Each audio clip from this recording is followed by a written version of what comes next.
Hello guys, welcome back to my channel. তোমরা সবাই কেমন আছো? আশা করি নিশ্চয়ই খুব খুব খুব ভালো আছো। তো তোমরা কি ভাবছো যে আমি এখন জঙ্গল আছি? নিশ্চয়ই না, আমি এখন বাড়িতেই আছি। তো ভোরবেলা আমাদের বাড়ি পুজো হবে, তার জন্য আমি সমস্ত কিছু জোগাড় করছিলাম। আমি আর আমার বোন মিলে বেলপাতা, দুব্বা আর ফুল যা যা পূজার কাজে লাগে সেইগুলো কিছু জোগাড় করছিলাম, আর মা এইদিকে মুরগি মাখছিল। তো সেই ভিডিওটা তোমাদের সঙ্গে শেয়ার করলাম। তো মা এইদিকে এই কাজগুলো করছিল, ঠাকুরের যেগুলো ভোগ দেওয়া হবে, আর আমি অন্যদিকে ঠাকুরের সমস্ত আলপনা দেওয়া, বাসন গোছানো, ফল প্রসাদ করা, সেইগুলো আমি করছিলাম।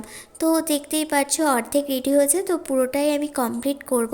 তো এই জন্য ঠাকুরের মালা করছিলাম। তারপরে বাবা বাজার থেকে সুন্দর দেখে একটা প্রতিমা নিয়ে আসে। এর মধ্যে আমার পুজোর সমস্ত কিছু জোগাড় করা কমপ্লিট হয়ে গিয়েছিল।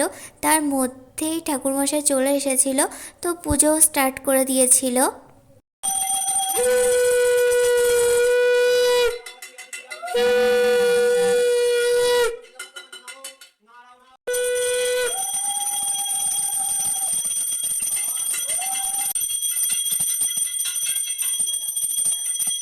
অঞ্জলি দিয়ে পুজো কমপ্লিট হয়ে যাওয়ার পরে ঠাকুরের সুন্দর করে ফটো তুললাম, অনেক ভিডিও করলাম।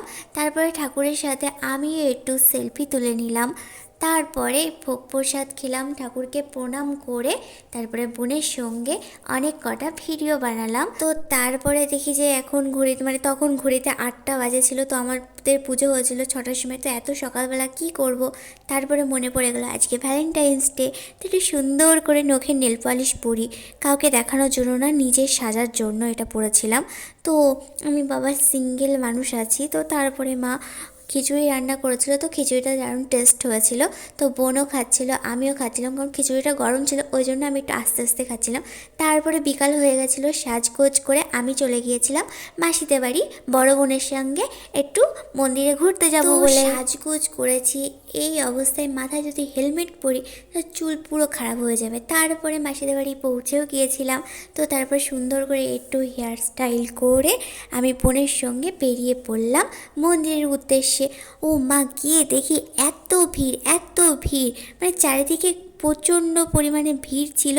তো মন্দিরে কোথাও ফাঁকা ছিল না যে একটু সুন্দর করে দাঁড়িয়ে ফটো তুলবো, ভিডিও করব, কিছুই ছিল না। চারিদিকে লোক জ্যামের এত ভিড়, মনে হচ্ছে যেন মাছের বাজারে আমি এসেছি। তো যাই হোক, তারপরে মন্দিরের কিছু একটু ফাঁকা জায়গা পেলাম, একটু 2-4টে সেলফি তুললাম, অনেক ভিডিও করলাম। তারপরে একটু হাই হ্যালো করলাম। এরপরে ভাবলাম গঙ্গার ধারে গিয়ে একটু সুন্দর করে ফটো তুলি। সেখানেও গিয়ে দেখি কাপেল আর অনেক মানুষের ভিড়। তারপরে আর একটা মন্দিরে চলে এসেছিলাম, সেখানেও প্রচণ্ড পরিমাণে ভিড় ছিল। তো যা একটু ফাঁকা ছিল সেখানেই আমরা সুন্দর করে অনেক ভিডিও করলাম। তারপরে খিদেও পেয়ে গেছিলো, তো গেলে তো ফুচকা মাস্ট, তো ফুচকা খেতেই হবে। তারপরে আমরা বাচ্চাদের মতো ঝুড়ি ভাজা চিপস খেতে খেতে বাড়ি চলে আসলাম। তো আমাদের বাড়ি আস্তে আস্তে সন্ধ্যা হয়ে গিয়েছিল। তো দেখতেই পাচ্ছ অন্ধকার হয়ে গেছে। তো তারপরে আমরা বাড়ি চলে আসলাম। তো আমার এই ভিডিওটা তোমাদের কেমন লাগলো অবশ্যই বলবে, আর ভিডিওটি যদি ভালো লেগে থাকে তাহলে এই ভিডিওটি অবশ্যই একটা লাইক করে দেবে, আর চ্যানেলটি সাবস্ক্রাইব করতে কিন্তু ভুলবে না। তো টাটা, বাই বাই, সবাই ভালো থাকবে, সুস্থ থাকবে।